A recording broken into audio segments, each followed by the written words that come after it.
What is going on, everyone? Griffin here, coming at you with some Glimpse gameplay. And today we're going to be talking about mode-specific maps in Rogue Company. So let's head over and let's talk about it.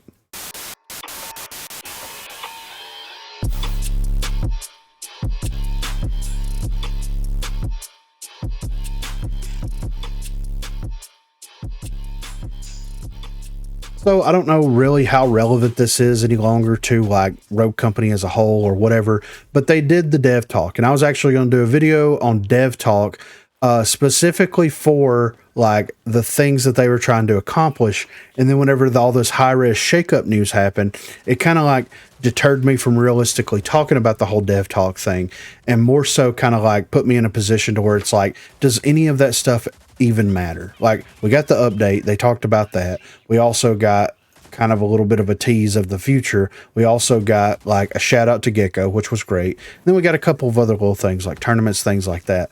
But there are some like Q&A things in there, and it's like the developers have came out and said it's like, we have specific maps for specific game modes cut on, right? So you have this map, this map, this map, this map that's realistically only queuable in like Strikeout, and then the rest of the maps are only realistically queuable in Demo and vice versa. Now, to me, that's very interesting, right? Because it's like you essentially cut your map pool down significantly by having maps that feel better playing this specific game mode as opposed to all of the game modes, right? So take the skirmish maps, for example. The skirmish maps were designed to be 2v2 wingman maps, right? They are passable, and passable is a rough word, but they are passable for 4v4 maps for like, you know, team deathmatch or King of the Hill, potentially dodgeball, things like that. They're passable for that stuff because they're small, but they're still, for the most part, very well designed, except for Depot, of course. But why are you going to minimize your map pool, right? Why are you going to minimize the map pool that you have worked so hard to build up for this game?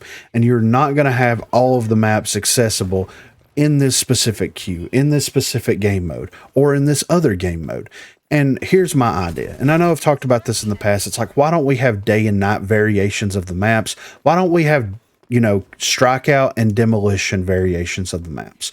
Like, I know that whenever they go in to design a map, there's like at least some objective, right? There's some objective other than bringing a new map into the game around designing it. A lot of those maps, and the reason why they're being reworked is a lot of the maps were designed around Demolition, right? Because that was supposed to be the game mode. That was supposed to be the be all end all. Strikeout was an afterthought, you know, quick play, dodgeball, all an afterthought. Demolition was supposed to be it. Strikeout came up in popularity. You have to start reworking and making tweaks to some of the maps so that it feels a little bit better on Strikeout so that they can open that map pool up just a little bit. That's why I think Canals has been disabled and why it's being reworked is because it feels good on Demolition. I enjoy it on Demolition, but I don't think it feels particularly good on Strikeout because you have a lot of narrow access points. You have a lot of ways to deter people from coming in through specific flank routes and things like that. So it would make sense that they would want to redesign it specifically from a Strikeout perspective. We'll take that idea and redesign all the maps, but do it more in depth, right? Because High Castle Omega is the perfect example. The respawns on High Castle Omega suck. Half of the points on High Castle Omega feel okay, right? The middle point feels pretty good because it's kind of a chaotic mess and there's different entrance points, and the tides of battle can shift depending on how one team responds to the other team. So that doesn't feel bad. On the other side, where you have the map is open, where the plant side is like up on the pedestal, not on the wizard tower, but the other side, that one doesn't feel too bad either. It's not claustrophobic. There's several access points to it. There is a lot of cover there, but there's also a lot of breaks in the cover. Then you have the greenhouse area or the reflection garden or whatever the hell that thing is. It's like that is the worst point for Strikeout, for King of the Hill, for any of the respawn game modes. Fighting over this stupid little glass box thing that they have out there is the worst feeling in the entire world. It sucks trying to lock it down. It sucks trying to fight around it. It sucks that they have half of the top of it opened up to where you can get shot sometimes, but you can't shoot back through sometimes. It just sucks. As a whole, it just sucks. So why not take the idea of like, here's Strikeout, King of the Hill, you know, respawn game modes that have some type of an objective on them. Here's these game modes. Go balance the maps around those game modes and take that same map and, oh, here's demo and single life. Okay, you take this and you redesign it. Okay, the cover is going to be laid out completely different depending on what game modes that you're going to be playing. In single life game modes, should the cover be spread out as far as it is? Should it? Should you be able to burn somebody down that's moving from one piece of cover to another piece of cover? Should the sight lines be the same? Should angles be held the same way in both of the game modes? These are a lot of things that need to be taken into consideration, and you can't build a universal map every single time that you design a map that works flawlessly on both. So in my opinion, what I would do is just take the maps, make copies of them. Don't take them out of the game, please, but make copies of them and then work on a Strikeout version because it would be cool. Oh, do you guys want to play Strikeout on the Strikeout version of Vice, or do you want to play it on the demo version of Vice where one team has advantage on one side, one team has advantage on the other side, and it's this free-for-all bloodbath that happens in it? Or do you want the more balanced map? Do you want to play the Strikeout version of the map? These are things that would be very simple, very easy for someone to do, very quick turnaround time, right? Because I'm not talking about a full map redesign like High Castle Omega by any stretch. I'm talking about going there and, depending on the game mode that you're playing, move some of the cover around, move some of the lanes, move some of the access points around, and that way it feels better and it has a better flow for these specific game modes. That's what I would do. And that way, instead of cutting your map pool in half, depending on how you're queuing into the game, you're doubling your map pool at that time. Just like if you made a nighttime version and a daytime version of the same map, you would be doubling your map pool there. If you had a Strikeout version of the map and a Demolition version of the map, you would be doubling it again. You could play Demolition Vice daytime while playing Strikeout. Boom.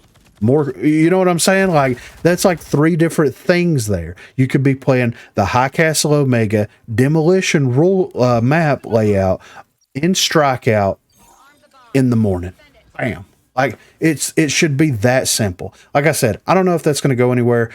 This is just something that kind of crept into my brain whenever, because I've been playing Strikeout a little bit more, and the spawns suck. A lot of the cover sucks. A lot of the way that, like, the access points to certain things on the map sucks. It just doesn't feel like most of the maps were designed around Strikeout, because they weren't, because Strikeout wasn't supposed to be as much of a thing as it is. So maybe don't disable the map. Maybe have someone go in and update the maps for each specific game mode. Because if you have a map like, let's say, Palace, it's like Palace is one of the greatest Strikeout. And I don't know if this is true or not, but if common consensus is Palace is one of the greatest Strikeout maps ever, it's like, okay, cool. You don't have to do anything for that for Strikeout, but maybe for demo, we need to change it up just a little bit, and vice versa. Maybe Vice, or maybe, you know, Windward or Lockout is like perfect. It's perfect for Demolition. Shouldn't be changed whatsoever. The cover, the sight lines, the angles, it's all great. But in Strikeout, it doesn't feel as great. Okay, well, leave it as it is for demo.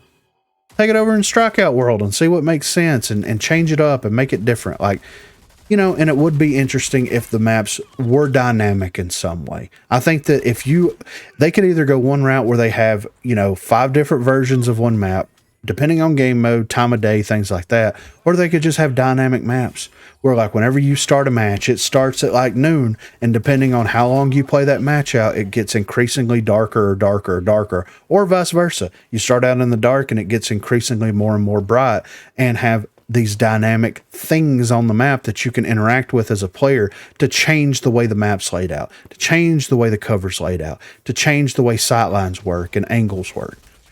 Do something. Do something. And don't disable the maps while you're doing it. I really feel like the only reason Canals was disabled is because they were afraid that if they patch it over for testing, that they're accidentally going to turn it on in live.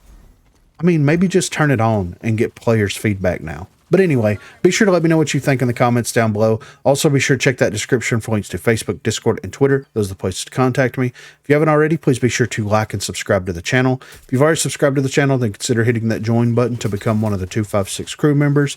Lastly, on Thursdays from 8 until 11 p.m. Central Time, Sundays from 10 a.m. until we get tired, I will be streaming here on YouTube. So if you're interested and available, please feel free to stop by and say hello there. Thanks for watching, guys. Scorch. Hold on. They're waiting for it. Fuck.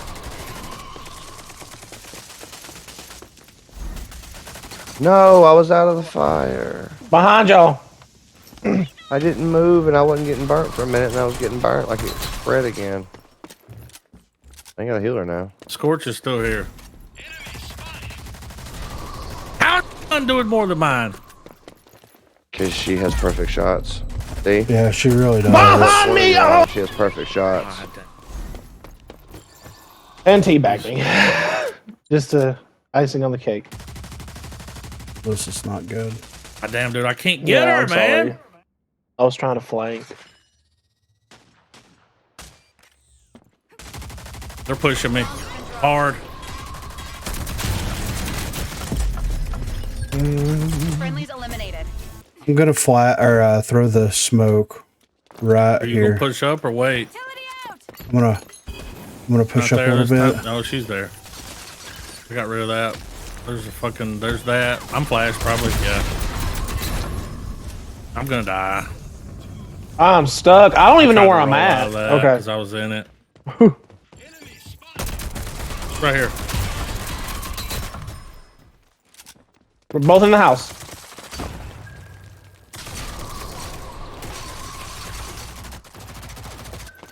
I'm gonna plant. Get that bitch. The bomb. Arm the bomb. Did you let her She's get going the through the rocket mid. back? She's going through the middle. She's going through the middle. She's in the mid. Coming back to me.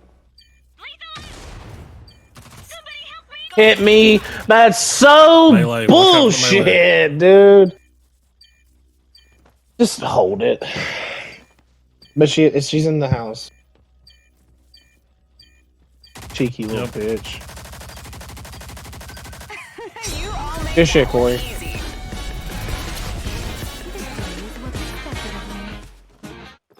Get out.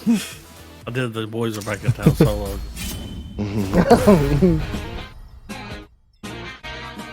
Fuck those guys.